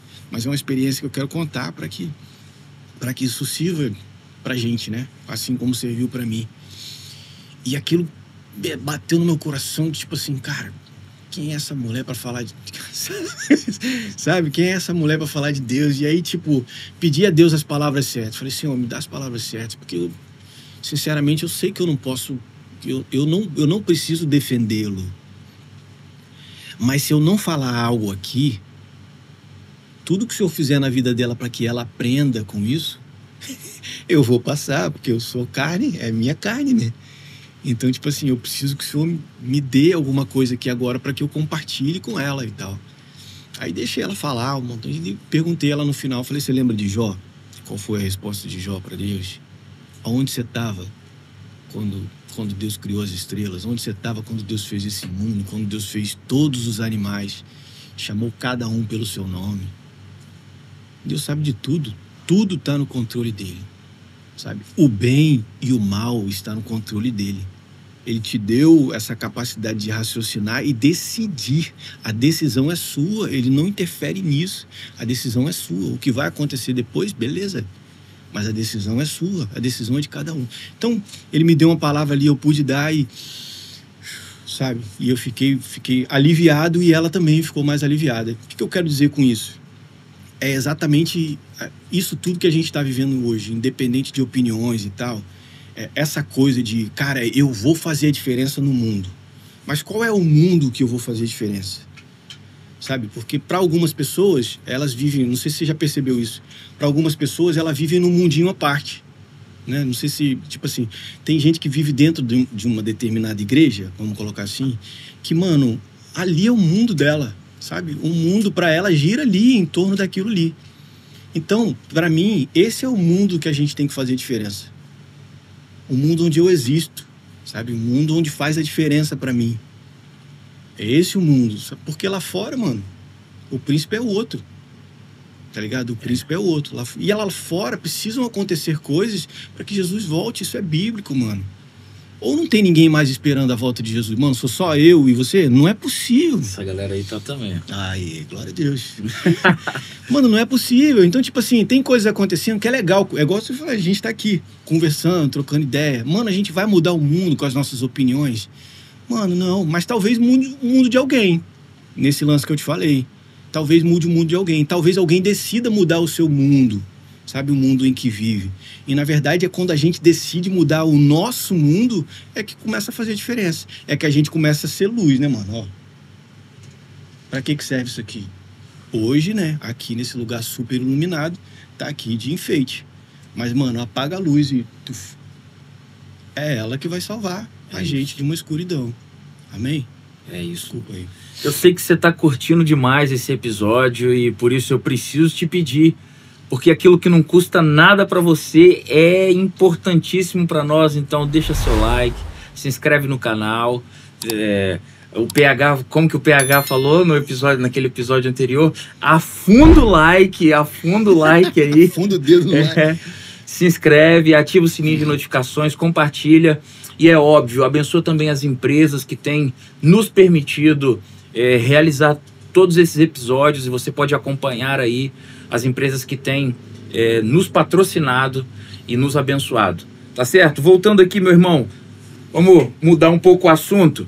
Pode. E eu quero te perguntar como é ganhar um Grammy. Cara, é super... a pergunta foi muito legal. Muito legal. É super, mano. É super demais. Demora a cair a ficha, sabe? Porque é um sonho, né, cara? É um sonho, assim, eu acredito, pra cada músico. Ser reconhecido, sabe? Não que, tipo assim, pô, cara, vai te colocar num outro patamar, irmão, isso aí. E tal. Não, mano, mas é um reconhecimento. E reconhecimento, cara, eu tenho hoje como um presente de Deus. E eu sempre pedi a Deus que quando Ele fosse me presentear, que isso não mudasse meus princípios, não mudasse meu caráter. Sabe? Que eu soubesse valorizar aquilo que Ele me deu, mas que não me mudasse, sabe, na minha essência, naquilo que Ele plantou em mim. E foi, cara, foi muito bom, porque do jeito que aconteceu, sabe, eu sei extremamente, assim, eu consigo glorificar a Deus por isso, sabe? Pô, o Anderson fez vários trabalhos lá no estúdio, cara. Ele grava lá no S2 desde bandas de honra, saca? Então, começou a vida dele, como é que eu vou dizer? Quando sai da banda, cara, perdi a palavra. Solo. Poxa, começou a vida dele solo por lá. Gravou Identidade, Raridade e O Deus Não Te Rejeita, sabe? Ó, pra você ter uma ideia, o Identidade e o Raridade que ele gravou lá, ele gravou tudo inteiro, sabe? Gravou tudo, de cabo a rabo, mixou e masterizou lá. Raridade, que na minha opinião é um dos melhores discos em todos os aspectos, sabe? Se você pegar, tipo assim, não sei quem tem, se você pegar um disco hoje e ouvir o Raridade em detalhes, mano, em riqueza de som, cara, Marquinhos, meu sócio, arrebentou, sabe? Na mixagem, na masterização do disco, mano, tá tudo lindo. Aquele disco merecia o Grammy, sabe? Pela qualidade do áudio, pela qualidade das coisas, assim, merecia o Grammy. Se eu fosse membro da academia naquela época e meu voto valesse por 1000, ele teria ganho. Mas, como meu voto só vale por 1, não ia rolar muita coisa. Enfim, Deus Não Te Rejeita, mano, foi um disco que a gravadora sempre quis levar o Anderson pra lá. A gravadora tem um estúdio lá, né? A MK tem um estúdio lá.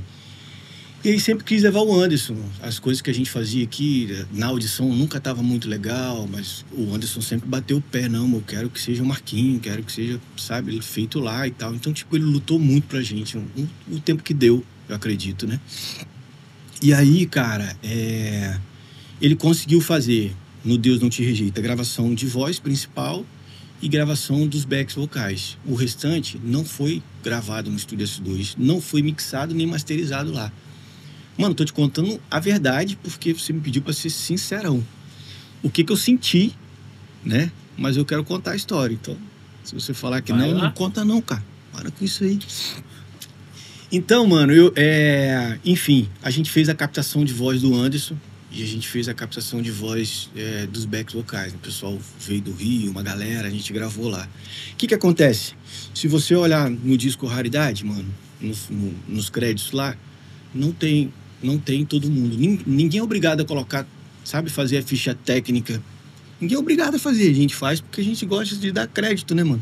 Mas ninguém é obrigado a fazer. Dizer quem participou e tal. Entendeu? Naquele disco tem lá os principais. Como em todos os discos tem. Sacou? E a gente que trabalha na técnica, né, mano? Às vezes você faz um trabalho técnico ali, você tá ali, você tá fazendo captação de voz e tal. Tá sendo importante pro disco, mas não é levado no crédito. Você não tem crédito por aquilo depois, por escrito. Mano, nesse disco Deus Não Te Rejeita, o produtor colocou o crédito, sacou? Colocou o meu nome e colocou o nome do Marquinhos, como parte da equipe técnica que fez a captação de voz e tal. Tudo especificadinho atrás. Eu nem vi, mano. Na real, nem vi. Quando o produtor me ligou, eu tô te contando isso por causa disso, porque ele me ligou e falou assim, mano, ó, é capaz de chegar Eu fiquei sabendo que o Anderson tinha ganho o Grammy. Eu falei, pô, pra mim não vai chegar, né, mano? Nunca tem nada no disco dele lá com o meu nome. Vai ser agora que vai ter. E aí, mano, o produtor me ligou, Stefano de Moraes. Saca? Me ligou e falou assim, mano, é capaz de chegar uma estatueta do Grammy pra você. Falei, mano, é impossível chegar, porque... Por que chegaria? Aí ele pegou, não, cara, você fez parte da equipe técnica, você fez a técnica lá pra gente, você fez a captação de voz. Eu falei, e... Eu fiz no Raridade, fiz no outro, também não ganhou, né? Mas não apareceu, não tinha meu nome lá nos créditos. E eu não tinha visto a ficha técnica do disco novo. Aí ele, cara, dá uma olhadinha na ficha técnica lá atrás e tal. Aí eu olhei e falei, caraca. Eu falei, mas mano, não vai vir, né, mano? Pô, tipo assim, fiquei imaginando não vem pra quem dá crédito. Tipo assim, você colocar quem fez contrabaixo, quem fez bateria e tal, você bota o nome de todo mundo. Não vem pra esses caras. Sabe, quem faz a técnica, quem faz mesa, quem participa da engenharia do áudio é que tem direito ao produtor, ao artista e a galera do áudio. Sacou? Mano, o cara colocou meu nome lá, mano. Quando chegou um e-mail, velho, da Califórnia, papai. Eu falei, da onde? Deixa eu olhar isso aqui. Caraca, aí chorando pra caramba. Falei, você tá doido? Você chorou? Ah, bicho, cheguei a chorar. Cheguei a chorar aquele dia. Bobagem, né, bicho? E aí, cara, eu fiquei felizaço, assim. Fiquei imaginando aquela parada, quando fosse chegar e tal. Chegou a caixinha. Pô, chegou uma caixinha que eu abri. Eu falei, caraca, pô, o negócio é bom mesmo. Aí chorei de novo e tal. Mas a felicidade, mano, assim, pela importância do seu trabalho, sabe? Pô, o cara, por mais que, assim, por exemplo, seu disco passe na mão de várias pessoas para ser incrementado, para ser feito e tal. No final, você dá crédito. Eu acho que para mim vale mais isso. Sacou? Valeu mais isso, sim. Porque eu já participei de discos melhores, inclusive, sabe? Tecnicamente falando, sabe? E fazendo parte da academia hoje, poxa, eu votaria em outras coisas, saca? Mas rolou. E aí é onde eu vejo Deus, assim. Ali é onde eu vejo Deus. Sabe? Que poderia ter sido qualquer outro disco dele, mano. Poderia ter sido qualquer outro disco dele, por causa desse lance, assim. Hoje, analisando como produtor, analisando como engenheiro de áudio, essa coisa toda, você fala assim, caramba, mano, tem muita coisa aqui que aquele outro disco tá um pouquinho melhor e tal. Então, tipo, foi especial. Foi especial por causa da mão de Deus. E ele fez questão de mostrar isso, cara. Eu vou te mostrar que sou eu, sabe? Então, tipo assim, mano... E aquela coisa, né, que fica no coração da gente, pô, eu quero trabalhar com música. Porque quando eu entrei, rapidão essa. Quando eu entrei no S2 pela primeira vez, não foi com a banda Lucas 9, foi com a Alessandra Rangel, uma amiga minha lá do Espírito Santo, como se eu tivesse em Minas, desculpa. Lá de Vitória, que que eu tocava com ela, tocava bateria com ela. E ela foi gravar, pra saber preço e tal, e eu entrei. E era o Val Martins, o dono, na época. Uma mesa bem simples, uma mesa, um computador, que eu nem sei se era um Mac, mas enfim, era tudo muito simples. E tinha um Grammy, mano, em cima da mesa. Sabe, quando eu entrei, que eu olhei aquilo, eu orei. Falei, Senhor, não é inveja. O Senhor conhece meu coração, não é inveja. Mas eu quero trabalhar com isso. Eu quero isso. Senhor, eu quero isso. Só que eu não tinha apontado pro Grammy, né, mano?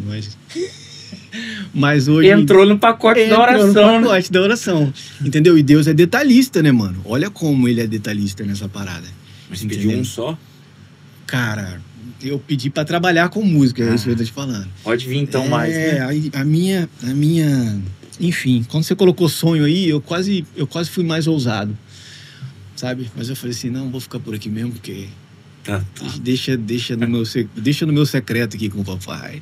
Mano, o que te fez esperar tanto pra lançar seu trabalho solo? Dúvida, né, cara?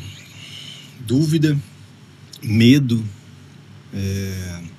Acredito que por me envolver com banda, desde os 21, como eu disse pra você, eu criei uma coisa que me deixava com medo, era exatamente isso. E achava feio, sabe? O cara sair da banda, montar o trampo solo e... Saca? Eu achava uma covardia. Virei as costas. Eu sempre achei covardia isso. Porque o cara tem um poder, né, mano? O cara tá com o microfone na mão. Então, tipo assim, é fato que quando ele sair da banda, ele já sai levando, no mínimo, 60%, 70% dos ouvintes com ele.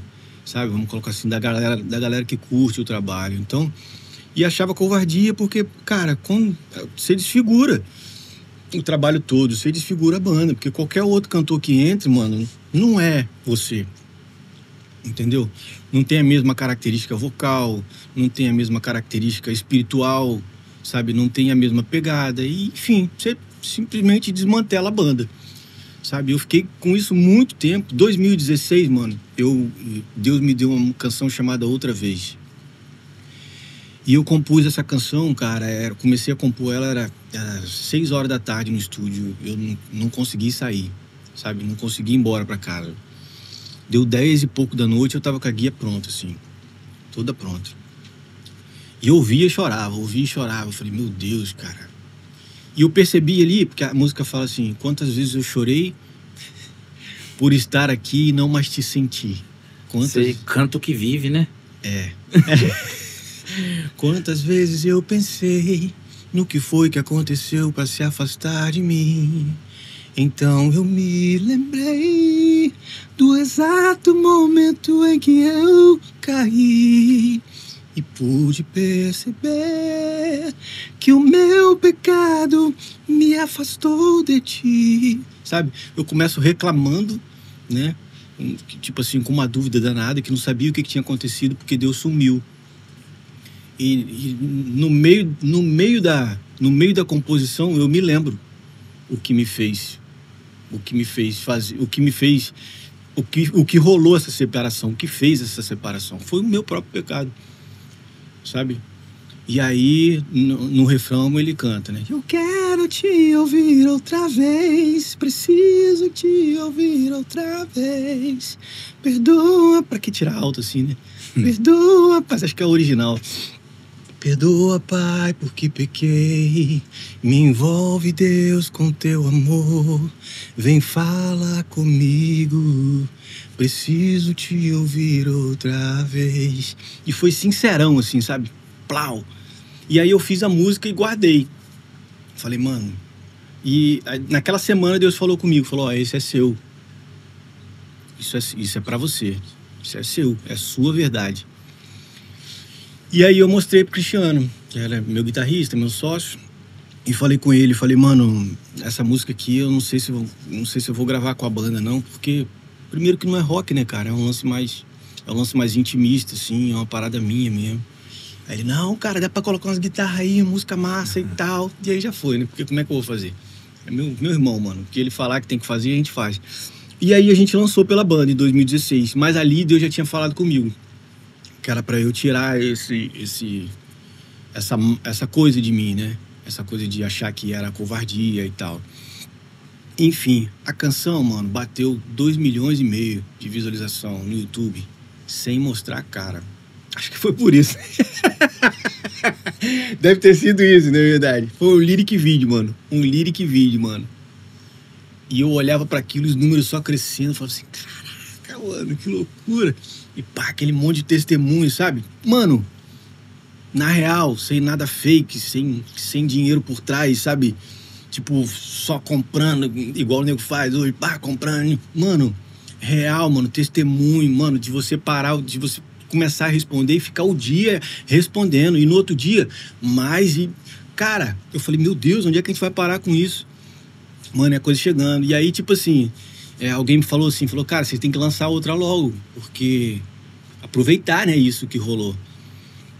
E aí eu acho que naquele momento a gente ficou, sabe, foi o que Deus preparou pra mim, enfim. Ali eu entendi que tinha uma coisa diferente, saca? Hoje, quando eu comecei a compor coisas e guardar com esse medo, sabe, com esse medo. E eu sabia que o Cristiano não gostava, ele gosta de tocar rock and roll, cara. É meu irmão, ele gosta de pular, ele gosta de coisa mais pra frente e tal. Overdrive.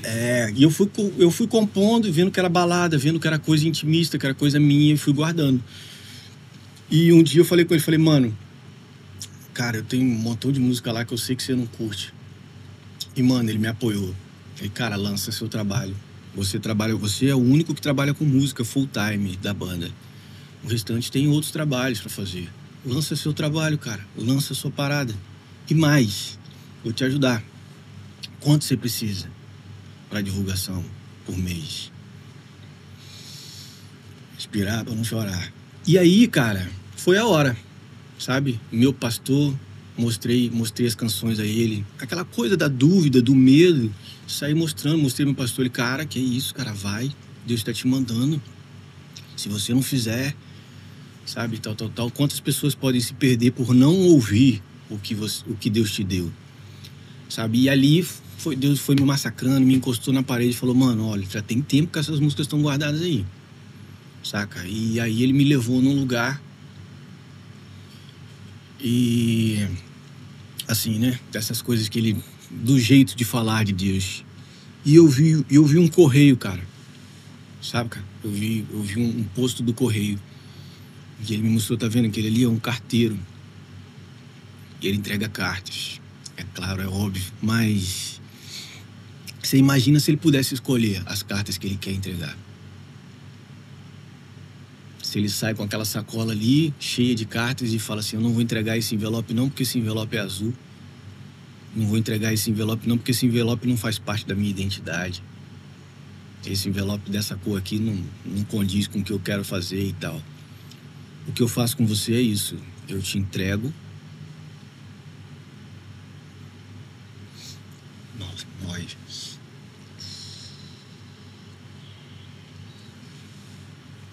Eu te dou e você entrega.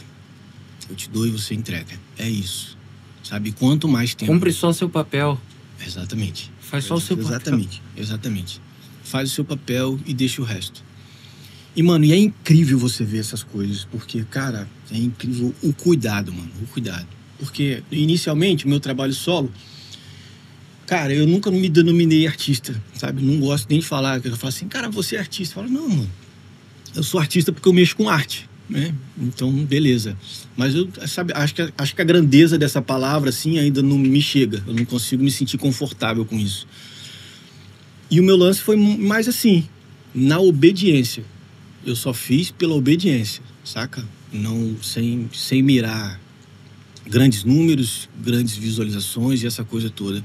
Acho que é muito mais sincero, assim. É claro que a gente vibra, mano. Não tem como não vibrar quando você bate um número. Sabe? São só números, mas, né? Aquela coisa de Davi contando o povo. E aí, tipo assim, caraca, bicho, que legal que Deus tá fazendo e tal.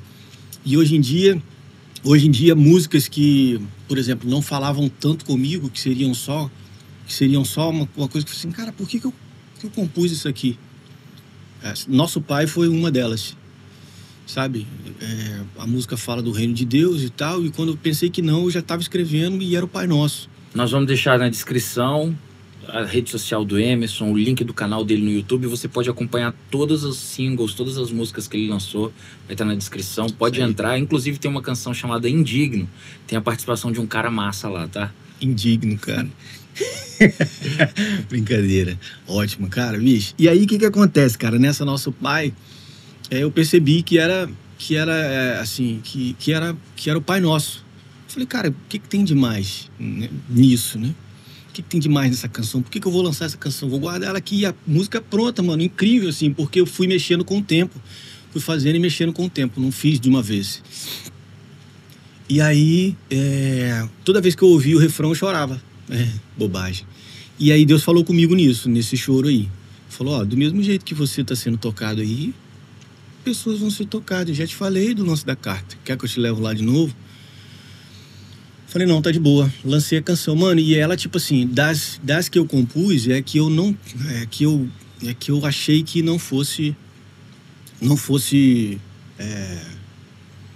atingir grandes números. Mano, hoje em dia, mano, ela tá voando. Inclusive, sexta-feira passada, Foi sexta passada, acho. Dia 1º.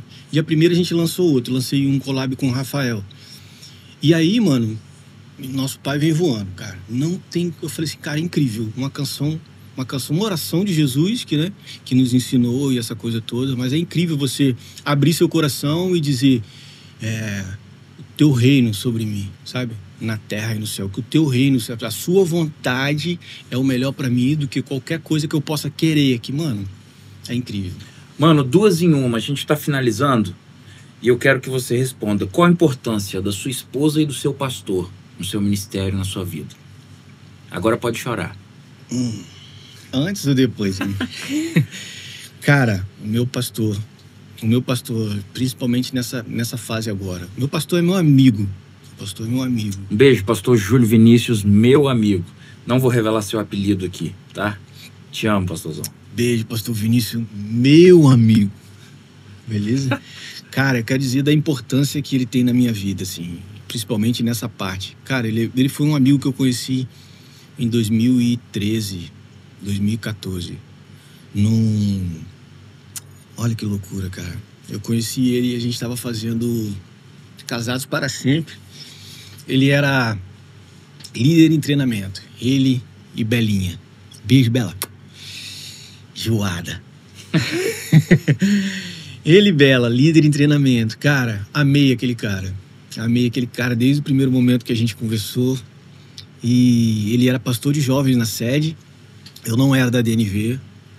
Confesso que fui para a DNV por causa dele, na igreja que eu tô hoje. Ele assumiu a congregação de Coqueiral de Taparica, me chamou para ir na posse dele e aí fiquei, não saí mais. Meu amigo pessoal e meu pastor. Como meu pastor, cara, um incentivador nato. Um cara que tem palavra o tempo todo, mano. Você tem uma dúvida, Deus fala através da boca daquele homem. Então, é um pastorzão, como você disse, né? É um pastorzão mesmo. 100% de participação. Vai ter que ter 200, né? Porque a minha esposa também. Minha esposa é minha vida, né, mano? Minha esposa é minha apoiadora. Minha esposa é o máximo. Eu sou fã da minha esposa como mulher, como batalhadora. Uma mulher que acorda cedo, vai atrás. Não aceita qualquer coisa como, sabe? Não aceita qualquer coisa como recompensa, assim. O dela tem que ser o melhor. Ela gosta de correr atrás das coisas dela. Cara, eu apoio, mas ela é incrível. Ela é incrível, de verdade. Se você gosta do meu trabalho, cara, ore a Deus pela vida da minha esposa, porque ela é quem tá por trás disso, na verdade. Mônica, querido, um abraço. Deus te abençoe muito. Sua missão não é fácil. Nunca foi, nunca serão, mano. Mano, a gente abre aqui uma caixinha de perguntas no Instagram. E eu queria primeiro fazer a pergunta que o seu pastor deixou lá. Ele deixou: você gosta mais de produzir ou de ministrar?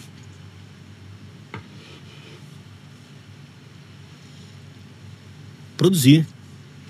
Eu ministro produzindo. Ele sabe que eu ministro produzindo. É por isso que ele fez essa pergunta. E também Adonis. Ai. A minha pergunta não dá na caixa, ele não mandou na caixinha, ele falou, foi no direct, escreveu. Olha isso, cara. Fala um pouco pra galera como se organizar bem financeiramente. Eu não vivo 100% da música, mas boa parte da minha renda vem dela. Então existem desafios que seria legal compartilhar. Sabemos que equipamentos são caríssimos, tivemos uma pandemia e organizar nessas horas é muito importante. Você que já tem uma experiência, compartilha aí. Beijos. Beleza, então, sobre isso, logo no início da pandemia, eu senti que abriu uma janela, assim, né? De muitas dúvidas, a galera queria ficar em casa. Queria não, né? Não tinha nem escolha, tinha que ficar em casa. E o que dava para se fazer de casa era justamente isso, se comunicar, né? Se comunicar, fazer música, era legal fazer de casa. Todos os equipamentos encareceram muito na pandemia por causa da procura, plaquinha de som e essa coisa toda. Então eu dei várias dicas logo no início da pandemia, assim, no meu Instagram, sobre isso. Mas eu acho que a grande dúvida e o grande questionamento da galera hoje é em relação a isso, né? É como viver de música e, às vezes, recebendo cachês baixos, sabe? Não tendo grana do trabalho para investir porque tem família para fazer. Então, tipo, lá no início eu falava assim, cara, começa com o que você tem.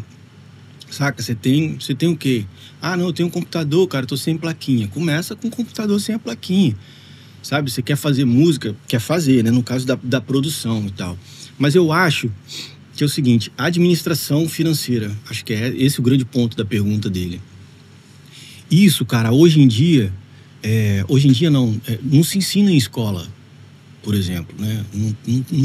Não é uma matéria básica. Deveria ser uma matéria básica, sabe? Para estabelecer um povo que sabe mexer com dinheiro, assim. Cara, o Brasil é um país rico, cara, sabe? E eu fico assim, desculpe a expressão, mas por que a gente paga, sabe? A gente paga de bonzinho, assim, para outros países. Não, quero morar fora porque a grana lá vale mais e não sei o que. Mano, a gente paga coisa em dólar, mano, que vale 5 vezes mais, a gente paga. Será que a gente não tem dinheiro?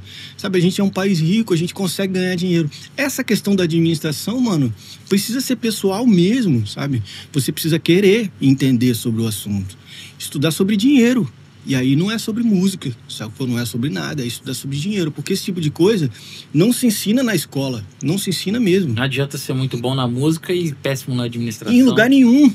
Não adianta ser muito bom em lugar nenhum. Não adianta você ter um salário de 10 mil reais, por exemplo, sabe? Não adianta você ter um salário de 10 mil reais se você gasta 12 no mês. Saca? Então é esse o grande lance. Claro, eu tô falando de números aqui, né? E botei até um número alto. Mas, mano, eu vejo gente viver bem com 2. Vejo gente viver bem com 1,5. Ser feliz com 1,5. Sabe? Sobejar. Como? Sabe? É esse lance, é o lance da administração, assim. É você gastar menos do que você arrecada, sabe? E é o estudo. Esse lance de você querer, cara, buscar conhecimento financeiro não é pecado. É pecado, pastor? De maneira nenhuma. Não é pecado buscar conhecimento financeiro. A Bíblia diz que a gente não deve adorar a outros deuses, a 2 deuses, né? Ou você há de aborrecer um e tal. Aí fala entre Deus e a riqueza. Mas, mano, você não deve adorar. Você não deve amar isso. Mas isso é questão de sobrevivência. Você tem que saber disso. É um conhecimento que você precisa ter.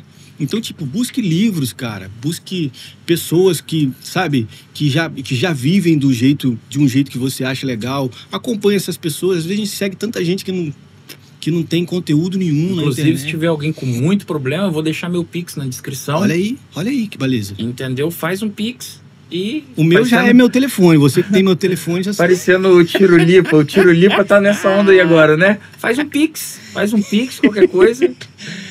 Beleza, mas eu acho que é isso, cara. Essa questão financeira, como você disse, vai além do lance da música, né? É claro que a gente pensa que, tipo assim, pô, como eu faço pra sobreviver sendo músico? Mano, sendo qualquer coisa, você precisa da base financeira. Mano, aí o conhecimento é outro, não tem nada a ver com música. É um conhecimento financeiro e administrativo. Não é pecado, mano, buscar isso. Busque rápido, sabe? Porque você também não tá numa idade muito novinha, não. Você pode parar comigo. A hora é agora, irmão. Meu mano, Eu preciso te agradecer. Que isso, cara, eu que te agradeço. Deus te abençoe, brigadão por ter vindo, obrigado por ter aceitado o convite, obrigado por ter me ajudado a realizar um sonho na canção lá, você cara, é fantástico. Deus te abençoe muito, muito, tamo junto na caminhada que precisar. Amém, cara. Eu que agradeço o pessoal aí, a galera. Vou pedir mais uma vez você deixar seu like aí, seu joinha. Não dá mole não, porque é o que o Thiago disse, né? Fazer isso aqui envolve muita gente por trás. Manter vocês munidos de conhecimento, sabe? É caro, né? O tempo que a gente está aqui fazendo isso, o tempo que o Thiago tirou do dia dele para poder estar aqui fazendo uma parada legal para vocês, né? A galera que patrocina, um cafezinho e tal, aguinha e biscoitinho. Pô, dá moral a isso aí de verdade, porque é um conteúdo bacana. Certamente, não dá mole, senta o dedo no like aí, pelo menos. É isso, dedo no like, dedo no like. Gente, eu preciso agradecer Padaria e Restaurante New Reg, muito obrigado pelo apoio, sim, qualidade extrema em todos os produtos. Preciso agradecer a Casa da Costura, loja em Cachoeiro, loja em Marataízes, aviamento, artesanato, armarinho, tem tudo que você precisar. Academia Arena Performance, musculação, crossfit e tantas outras coisas ali em Brejo dos Patos. Por favor, não fique aí só engordando como eu tô, né? Não fique aí, por favor, vai para um estilo de vida saudável. E também material de construção, Julião e MM Silva, Brejo dos Patos e Praia dos Cações, da base ao acabamento, ótimos preços, atendimento excelente. Açaí Topster, né? Um patrocínio aqui totalmente profético, do nosso amigo e irmão Gustavo, tá aqui. Presidente Kennedy, Santo Eduardo, região ali, ó, pediu, chegou, açaí, sorvete, creme grego. Eu olhei no Instagram, eu tô ligado, faço o merchan direito. Tá certo, galera? Ó, tamo junto, esse é o Um Podcast, até a próxima, Deus abençoe.